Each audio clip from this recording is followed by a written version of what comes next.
오늘 우리가 본문의 말씀을 함께 읽었는데요. 오늘 이 말씀을 가지고 오직 성경, 오직 은혜라는 제목으로 말씀의 은혜를 함께 나누도록 하겠습니다. 우리 함께 따라해 볼까요? 오직 성경, 오직 은혜. 우리의 삶 속에 오늘 이 제목의 말씀과 같이 다시 한번 하나님의 말씀을 우리의 삶 속에 오직 붙들고 오직 하나님의 은혜로 우리의 삶을 살아가기로 결단하고 다짐하는 신앙의 삶이 될 수 있도록 주님의 이름으로 축복드립니다. 오늘은요, 이 땅의 부패한 현실의 삶 속에 다시 한번 교회의 본질을 회복하기 위하여 이 땅에 이루어졌던 종교개혁을 기념하는 종교개혁 기념주일로 지키게 됩니다.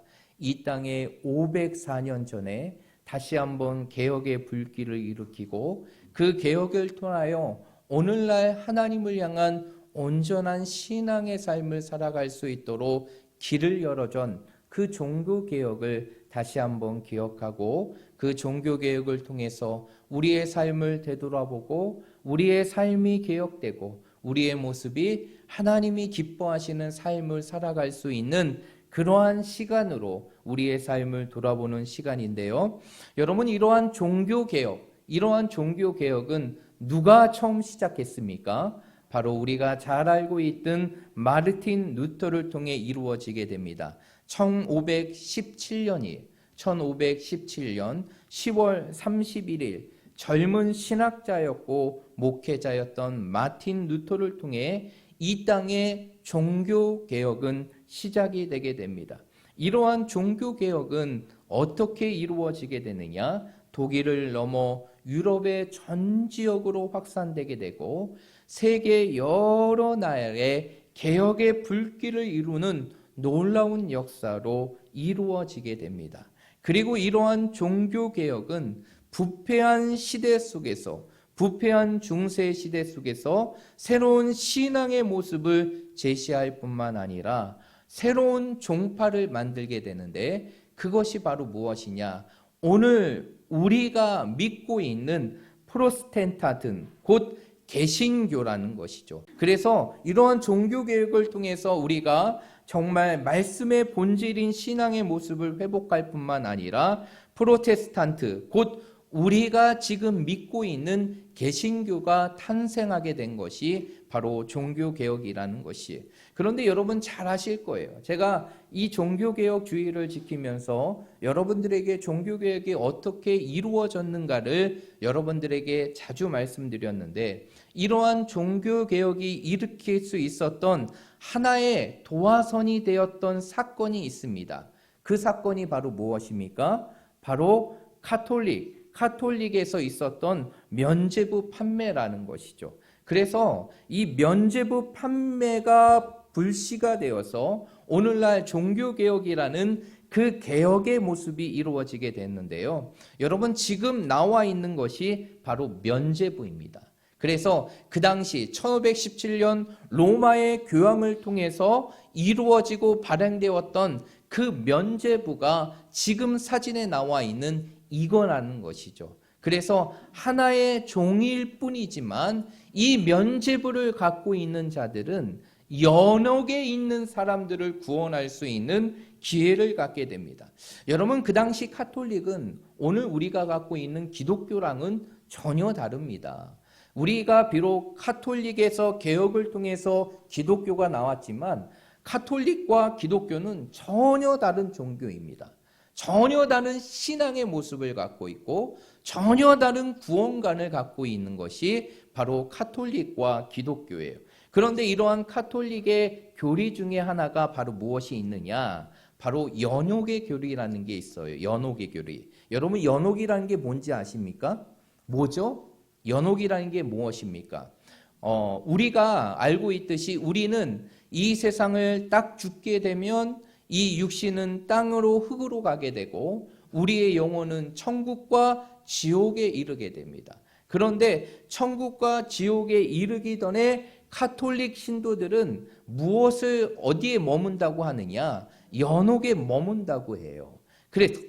그러한 연옥은 어떠한 곳이냐? 세상으로부터 지었던 모든 죄를 씻음받는 고통의 시간인 것이. 그래서 한 사람이 죽게 되면 그 사람의 영혼은 연옥에 머물게 되고 그 연옥에서 자신이 세상 속에 지었던 모든 죄를 씻음받는 그 고통의 시간들을 보내게 됩니다. 그러기에 이러한 연옥의 시간들을 빨리 보내게 하기 위해서 죽은 자들이 이 연옥의 시간들을 빨리 보내기 위해서는 방법이 있었는데 그것은 바로 무엇이냐? 살아있는 자들이 그 죽은 자들을 위하여 미사를 드리고 그 죽은 자의 이름으로 선행과 공덕을 쌓는 것이에요. 그래야지만 그것이 쌓여질 때 그 연옥에 있는 자들이 연옥에서 빨리 벗어날 수 있다는 것이죠. 그런데 로마 가톨릭은 이러한 사람들의 마음을 교묘히 이용해서 연옥에 있는 자들을 꺼내줄 수 있는 무엇을 판매하기 시작하느냐? 면죄부를 발행해서 판매하기 시작되게 됩니다. 그런데 이러한 면죄부는 죽은 영혼을 연옥에서 빨리 끄집어내게 할 뿐만 아니라 또 다른 어떠한 것이 있었느냐? 완전 면죄부 그리고 절대 면죄부라는 것이 있는데 이것을 사용하게 되면 연옥에서 아무리 많은 죄를 짓는 사람이라 할지라도 개구리와 같이 그 연옥을 훌쩍 뛰어넘을 수 있다고 합니다. 한마디로 돈으로 샀던 면죄부만 있다면 죽은 영혼도 연옥에서 언제든지 구원할 수 있었던 것이 그 당시 중세시대의 가톨릭의 교리였던 것이죠. 이러한 부분들을 이 로마의 교황청으로부터 시작이 되고 로마의 교황청은 이러한 면죄부 판매를 전국적으로 이루어지게 됩니다. 그런 가운데에서 이러한 면죄부 판매의 주도적인 역할을 했던 한 인물이 있는데 그 인물이 바로 누구냐면 독일의 도미니쿠스돈의 사제였던 요한 테첼이라는 인물이에요. 여러분 이 인물이 어떻게 생겼는가 궁금하시죠? 바로 이렇게 생겼습니다. 참 고집불통처럼 생겼죠. 생긴 것처럼. 그런데 이 사람이 이러한 독일의 면죄부의 판매를 아주 주도적으로 앞장서서 사람들의 마음을 현혹시키는 그러한 말들을 하며 면죄부 판매의 일들을 앞장섰다는 것입니다. 그러면서 그는 이렇게 얘기합니다. 이러한 면죄부만 있다면 하나님의 어머니를 겁탈한 죄라 할지라도 연옥에서 죽은 영혼을 구원할 수 있습니다. 당신의 주화가 동계에 쩔렁 떨어질 때 바로 죽은 영혼들이 연옥에서 뛰어오를 것입니다 라고 하면서 죽은 영혼들을 향하여 온갖 공덕과 선행을 베풀어가는 사람들의 마음을 유혹하기 시작하게 됩니다. 그러면서 그 중세시대의 많은 사람들이 이러한 면죄부를 사기 시작해요. 바로 예수 그리스도의 공로가 아닌 돈을 통해서 구입한 면죄부가 사람을 구원할 수 있다고 믿고 가르친 것이 이러한 가톨릭의 부패와 만행을 보고 분노했던 한 사람이 있었죠. 그 사람이 바로 누구입니까? 마르틴 루터예요. 그는 하나님보다 로마의 교황의 권위를 우선시하고 그리스도의 공로가 아닌 돈으로 죄를 해결할 수 있다는 이러한 가톨릭의 만행에 대여가해서 개혁의 불씨를 들게 됩니다. 그러면서 그는 무엇을 시작하게 되느냐? 이러한 종교개혁을 시작하면서 이러한 면죄부의 부당함과 잘못된 부분들을 세상에 알리기 위하여 하나를 시작하게 되는데 그것이 바로 무엇이냐면 바로 95개 교의 반박문을 이제 비덴베르크 성당에 걸게 됩니다. 여러분 지금 보이게 되는 이 이미지의 사진이 바로 그 당시 루터가 면죄부 판매의 부당함을 부분들을 기록하였던 바로 95개조의 방반문이에요. 이제 사진으로 보지만 사실 우리나라 글자가 아니기 때문에 독일어기 때문에 사실 우리가 봐도 무슨 뜻인지는 알 수 없습니다. 그러나 이러한 95개조의 방반문은 바로 이러한 면죄부 판매에 대항해서 루터가 그거의 부당함을 세상 속에 알리기 위해서 기록한 것이 95개조의 방망문이죠. 이러한 95개조의 방망문이 걸게 되고 이제 이제 마틴 루터는 로마 카톨릭의 부패와 만행을 세상에 드러나게 됩니다. 이러한 종교개혁은 어떻게 되느냐? 루터 이후에 찌빙글과 칼빈을 통해서 스위스로 확산이 되게 되고, 그리고 존 낙스라는 인물을 통해서 스코틀랜드로 확산이 되게 됩니다. 그리고 그 이후에 유럽의 전 지역으로 그 종교개혁이 확산되게 되죠. 그러면서 세계 여러 나라에서 이러한 종교개혁의 움직임이 이루어지게 되는데, 그러면서 종교개혁자들이 이러한 종교개혁을 일으키면서 늘 공통적으로 가졌던 중요한 정신이 있는데, 그 종교개혁의 정신이 바로 무엇이냐?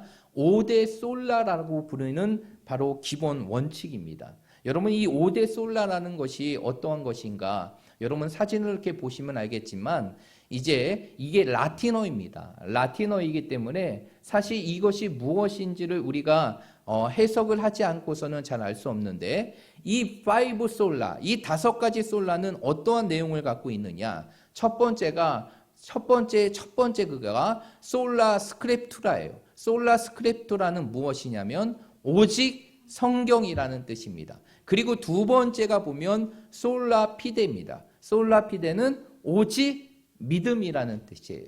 그리고 세 번째가 솔라 그라티아, 이것은 오직 은혜라는 뜻이고, 그 다음에 네 번째가 솔루스 크리스투스는 바로 오직 그리스도라는 뜻입니다. 그리고 마지막이 솔리데오 글로리아는 바로 무슨 뜻이냐?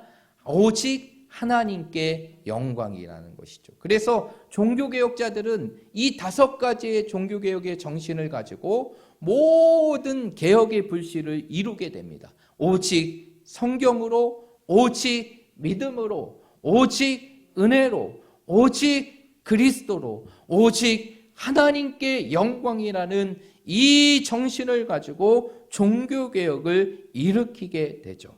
그러면서 이러한 종교개혁은 오늘날 우리가 알고 있는 기독교를 만들게 되고 다시 한번 복음의 본질로 돌아가게 되는 그러한 기회가 되게 됩니다. 그래서 오늘은 이러한 종교개혁주의를 지키면서 종교개혁자들이 외쳤던 이 5가지의 정신을 우리의 가슴 속에 품고 이제 우리가 이 세상 속에서 날마다 우리의 삶을 개혁하고 하나님이 기뻐하시는 삶을 살도록 우리의 삶을 다시 재점검하는 시간이 바로 종교개혁 기념주일의 시간이에요.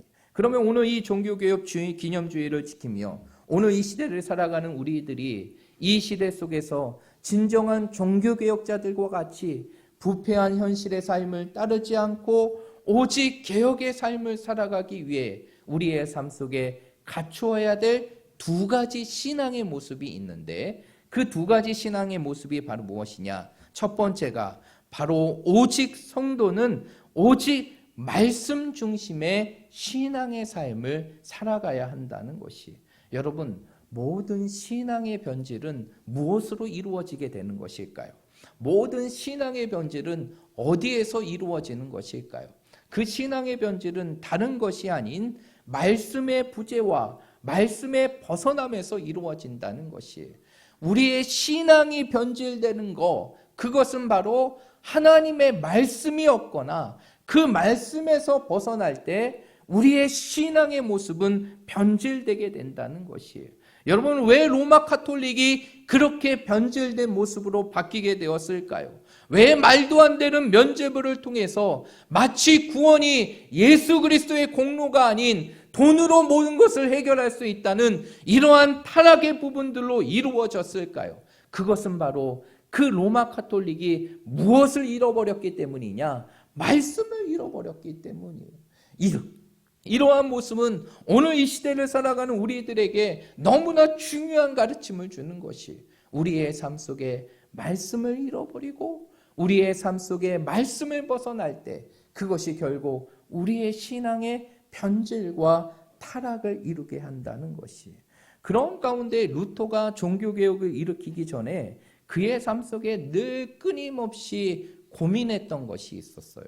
그 고민했던 것이 바로 무엇이냐면 바로 구원의 확신과 죄에 대한 문제였어요.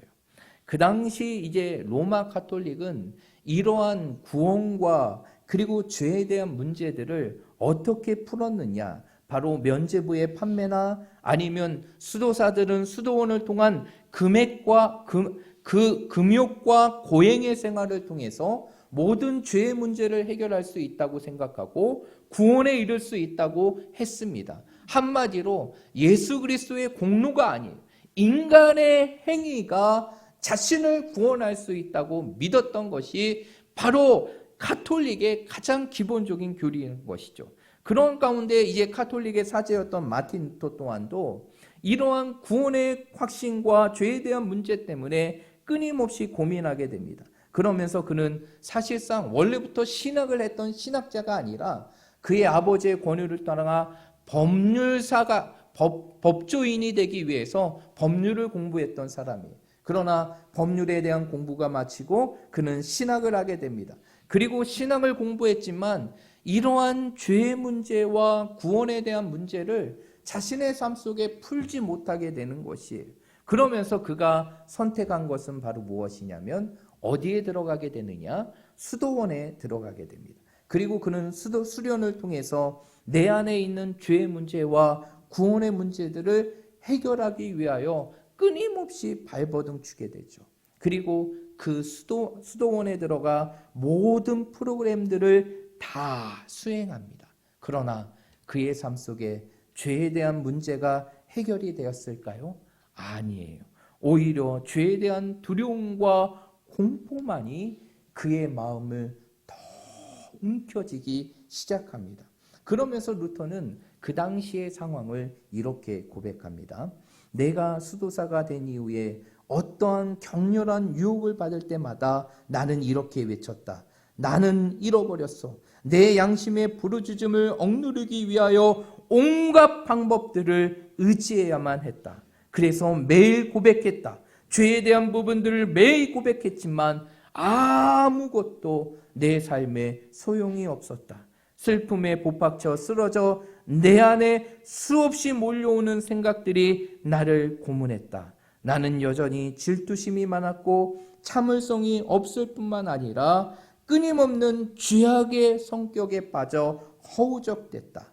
이러한 것이 당신에게는 아무것도 아니겠지만 나는 정말 불쌍한 사람이라고 자책할 수밖에 없었다. 그러면서 루터는 이러한 죄 문제를 풀기 위하여 끊임없이 노력합니다.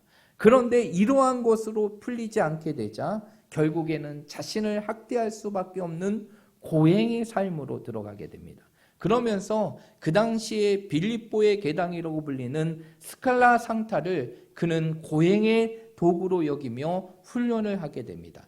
그 사진을 여러분들에게 잠깐 보여드릴게요. 이 루터가 고행의 도구로 삼았던 이 스칼라 상타가 바로 이러한 곳입니다. 그래서 이제 루터는 대리석으로 된 계단을 지금 여기 사진에 보이는 사람들과 같이 무릎을 꿇은 채 주기도문을 외우며 그것을 오르락하면서 자신의 삶의 죄의 문제를 해결하기 위하여 끊임없이 노력하지만 어떠한 기쁨도 평강도 그리고 죄에 대한 문제가 풀리지 않는 것이 그런 가운데에서 루터가 이제 이러한 죄에 대한 문제를 풀고 구원에 대한 확신을 가질 수 있도록 그를 안내해주고 도와줬던 한 사람이 있어요. 그 사람이 바로 그의 영적인 스승이었고 멘토였던 요한 폰 슈타우피치라는 사람입니다. 이 요한 폰 슈타우피치는 루터에게 끊임없는 고행의 삶을 통해서 그 죄의 문제를 해결하려고 하는 그 루터를 향해 그러나 풀리지 않는 그 죄의 문제 속에서 고민하고 있는 루터를 향해 뭐라고 권면하느냐? 성경을 봐라 라고 권면하게 되는 것이. 그리고 그는 스승의 권유를 따라 성경을 보기 시작합니다. 그리고 성경 속에서 죄의 문제를 풀 수 있고 구원의 문제를 풀 수 있는 방법이 무엇인가를 찾게 되죠. 그러면서 그는 먼저 깨달은 한 가지가 있어요. 그것이 바로 무엇이냐면 죄의 소망은 죄인 자신 안에 있는 것이 아니라 그 밖에 있고 곧 하나님이 주시는 말씀 속에 있다는 사실을 점점 깨닫기 시작합니다. 그러면서 그의 인생의 삶에 정말 모든 것을 송두리째 변하게 하는, 그 삶 전체를 송두리째 변하게 하는 놀라운 말씀을 만나게 되죠.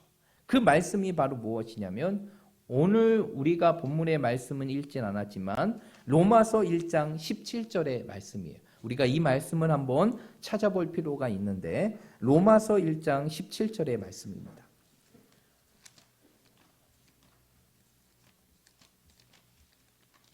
로마서 1장 17절입니다.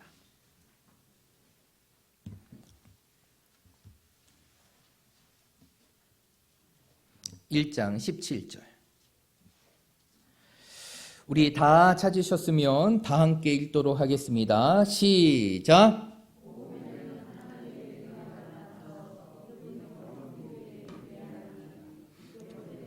오직 의인은 믿음으로 말미암아 살리라 한과 같으니라. 아멘. 루터는 이 말씀을 통해서 아주 중요한 사실을 깨닫게 돼요. 결국 우리가 모든 죄로부터 벗어날 수 있는 하나님의 은은 바로 어떠한 행위나 수련이나 고행을 통해서 이루어지는 것이 아니라 무엇을 통해서 이루어진다?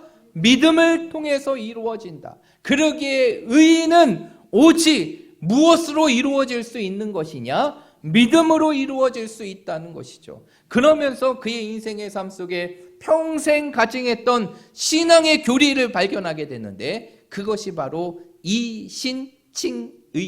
결국 하나님이 우리를 의롭게 할 수 있는 길은 오직 무엇뿐이다? 믿음뿐이라는 사실을 깨닫게 되게 됩니다.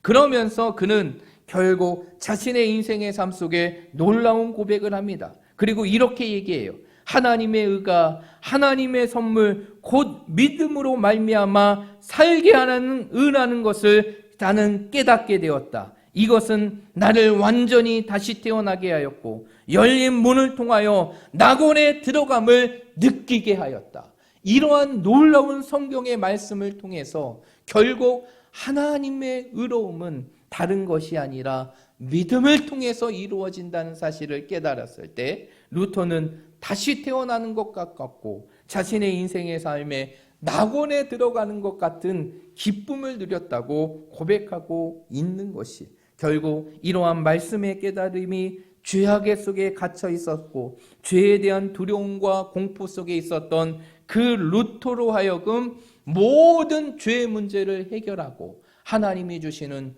구원의 확신의 길을 서게 한 것이, 그때부터 그는 종교개혁을 일으키면서 한 가지 행했던 것이 있는데, 그것은 바로 무엇이냐?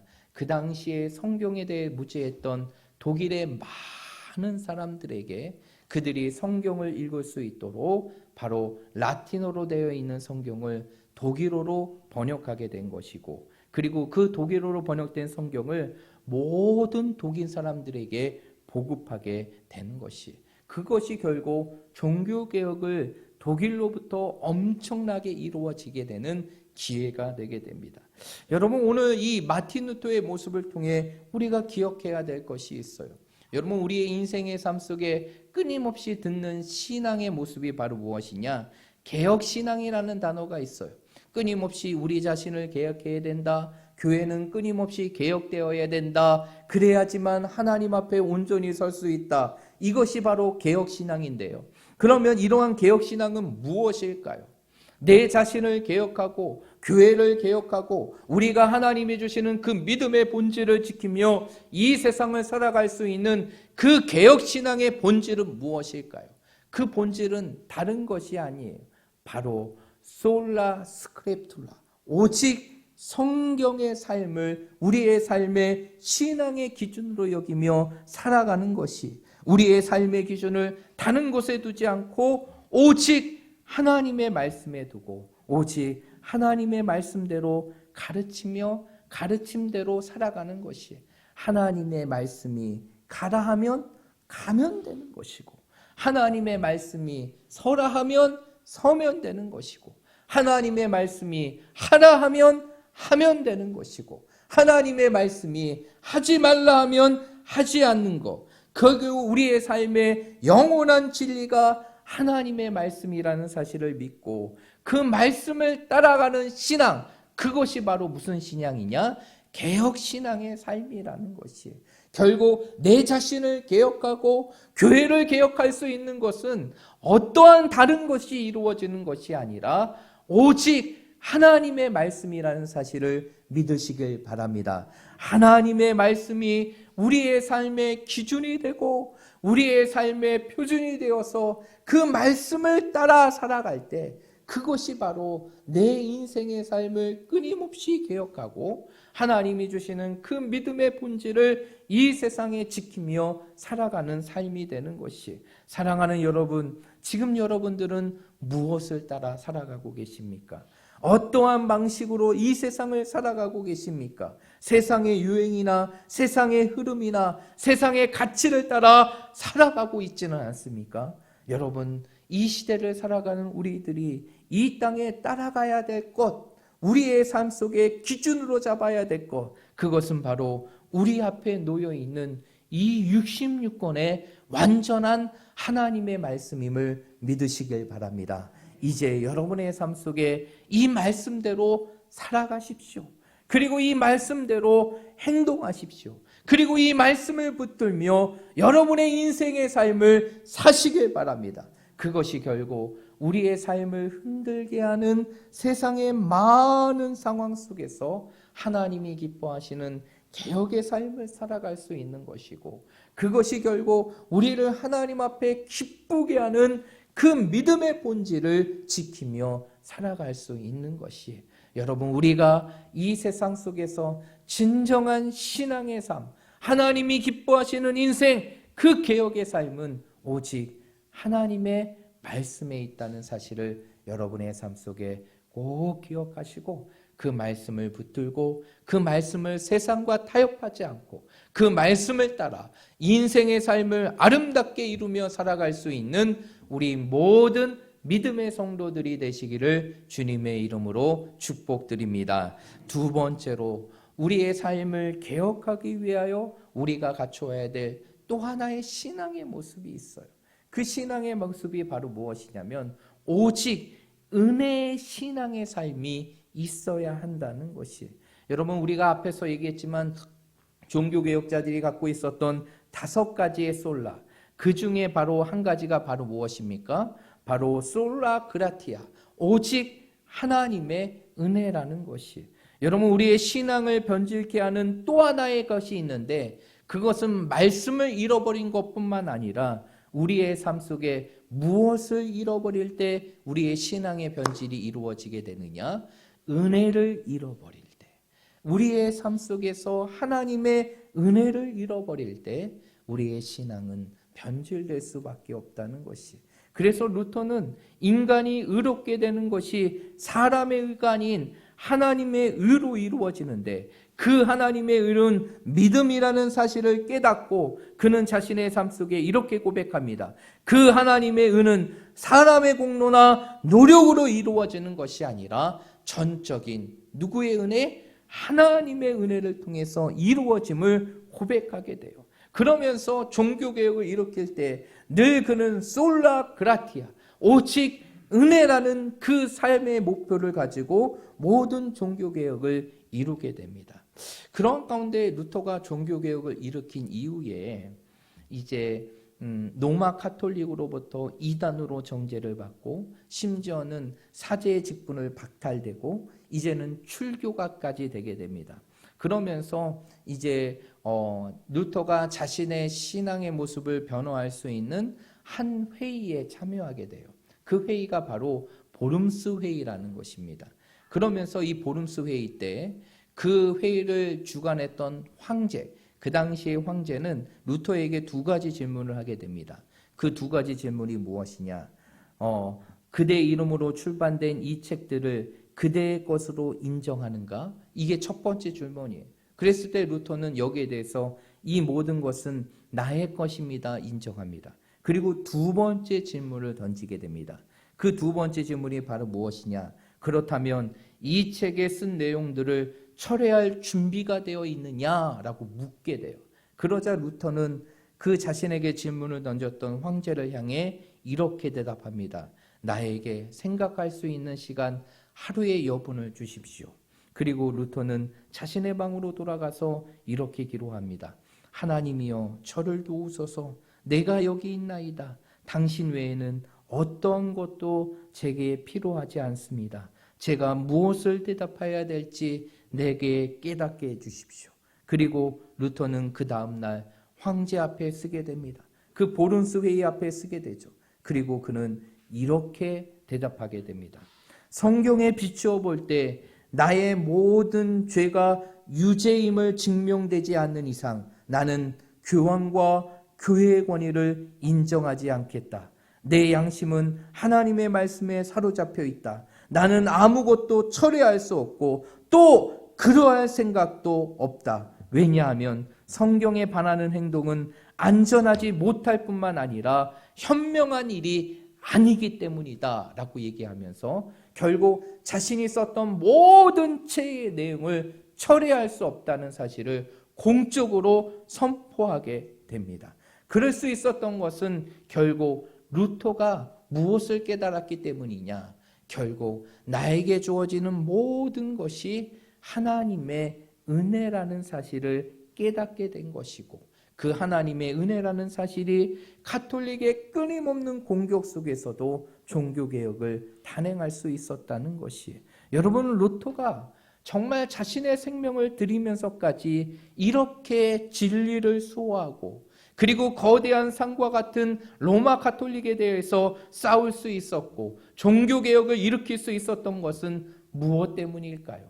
바로 하나님께서 자신을 구원하셨다는 그 구원의 은혜를 자신의 삶 속에 간직했기 때문이에요. 그 은혜에 빚진 자의 마음이 거대한 산과 같은 로마 가톨릭을 대상으로 개혁의 불씨를 일으킬 수 있었고 진리를 위하여 끝까지 싸울 수 있었다는 것이 여러분 우리의 신앙도 마찬가지입니다. 때로는 우리의 신앙이라는 것이 항상 하나님 앞에 올고를 수가 없어요. 세상의 상황에 따라 흔들리기도 하고 때로는 변하기도 하는 것이 우리의 신앙이라는 것이 때로는 돈을 따라가는 순간도 있고 때로는 명예를 따라가고 싶은 순간도 있고 때로는 세상의 삶 속에 하나님의 영광이 아닌 내 삶의 유익대로 살고자 하고 하는 인생의 순간도 있어요.